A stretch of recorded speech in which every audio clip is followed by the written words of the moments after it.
Good morning students, कैसे हैं आप सभी। स्टूडेंट, आज हम पढ़ेंगे आपकी जो बुक है आरओ, उसका गद्य खंड का चैप्टर श्रम विभाजन और जाति प्रथा, जिनके लेखक हैं बाबा साहेब भीमराव आम्बेडकर। तो बच्चों, सबसे पहले हम बाबा साहब भीमराव आम्बेडकर का जीवन परिचय और साहित्य परिचय पढ़ेंगे और साथ में उसको समझेंगे।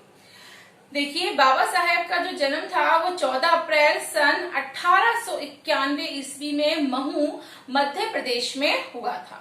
इनकी जो प्रमुख रचनाएं हैं वह है the castes in India, their mechanism, genesis and development, जो कि 1917 में प्रथम प्रकाशित कृति है इनकी।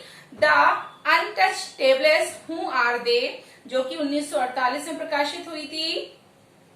हु आर द शूद्रास, जो कि 1946 में प्रकाशित हुई थी। बुद्धा एंड हिज धम्मा, जो कि 1957 में प्रकाशित हुई है। थॉट्स ऑन लिंग्विस्टिक स्टेटस, जो कि 1955 में प्रकाशित हुई थी बच्चों। The problem of the rupee, जो कि 1923 में प्रकाशित हुई है। The evolution of provision finance in British India, जो कि पीएचडी की इनकी थीसिस है 1916 में। The rise and fall of the Hindu women, जो कि 1965 में प्रकाशित है इनकी रचना। एनिहिलेशन ऑफ कास्ट, जो कि बच्चों 1936 में इनकी प्रकाशित हुई थी। लेबर एंड पार्लियामेंट डेमोक्रेसी, जो कि 1943 में प्रकाशित हुई है। बुद्धिज्म एंड कम्युनिज्म 1965 में, जो कि पुस्तकें में भाषण से संबंधित है। मूक नायक बहिष्कृत, भारत जनता पत्रिका संपादन में उन्होंने काम किया है। हिंदी में उनका संपूर्ण वाङ्मय भारत सरकार के कल्याण मंत्रालय से बाबा साहेब आम्बेडकर संपूर्ण वाङ्मय नाम से 21 खंडों में प्रकाशित हो चुका है। इनका जो निधन है बच्चों दिसंबर में सन 1956 ईस्वी में हुआ था, दिल्ली में। देखिए, आगे समझते हैं। अगर इंसानों के अनुरूप जीने की सुविधा कुछ लोगों तक ही सीमित है, तब जिस सुविधा को आमतौर पर स्वतंत्रता कहा जाता है उसे विशेषाधिकार कहना उचित है। भीमराव आम्बेडकर। मानव मुक्ति के पुरोधा बाबा साहेब भीमराव आम्बेडकर अपने समय के सबसे सुपठित जनों में से एक थे। यानी कि उस समय सबसे एजुकेटेड जो रह चुके थे, जो सबसे ज्यादा पढ़े लिखे थे, वो बाबा साहेब भीमराव आम्बेडकर ही थे। उनकी प्राथमिक शिक्षा के बाद बड़ौदा नरेश के प्रोत्साहन पर उच्चतर शिक्षा के लिए न्यूयॉर्क अमेरिका गए। फिर वहां से वो अमेरिका से लंदन गए थे।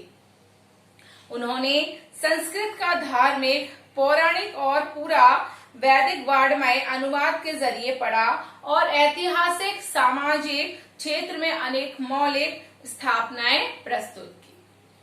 सब मिलाकर वे इतिहास, मीमांसा, विविधता, अर्थशास्त्री, समाजशास्त्री, शिक्षाविद तथा धर्म दर्शन के व्याख्याता बनकर उभरे।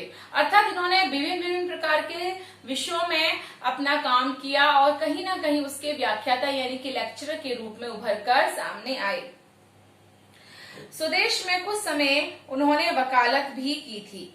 समाज और राजनीति की बेहद सक्रिय भूमिका निभाते हुए उन्होंने अछूतों, स्त्रियों और मजदूरों का मानवीय अधिकार व सम्मान दिलाने के लिए अथक संघर्ष भी उन्होंने किया। अतः हमारा जो समाज था उसमें जो भी परिस्थितियां थी, उस परिस्थितियों को देखकर इन्होंने लोगों को अधिकार व सम्मान दिलाने के लिए बहुत ही मेहनत की, बहुत ही संघर्ष किए।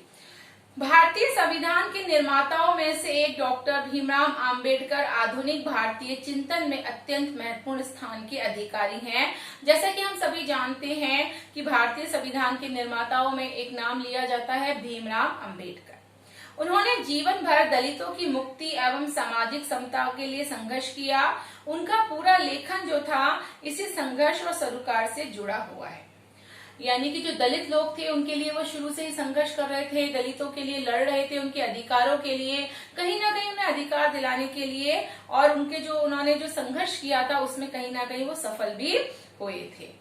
स्वयं दलित जाति में जन्मे डॉक्टर आम्बेडकर को बचपन से ही जाति आधारित उत्पीड़न, शोषण एवं अपमान से गुजरना पड़ा था। बचपन में ही दलित जाति में जब गुजरे थे, ये रहते थे, उनका जो जन्म था दलित जाति में हुआ था, तो उन्होंने बहुत सारी परेशानियों का, अपमान का सामना करना पड़ा था।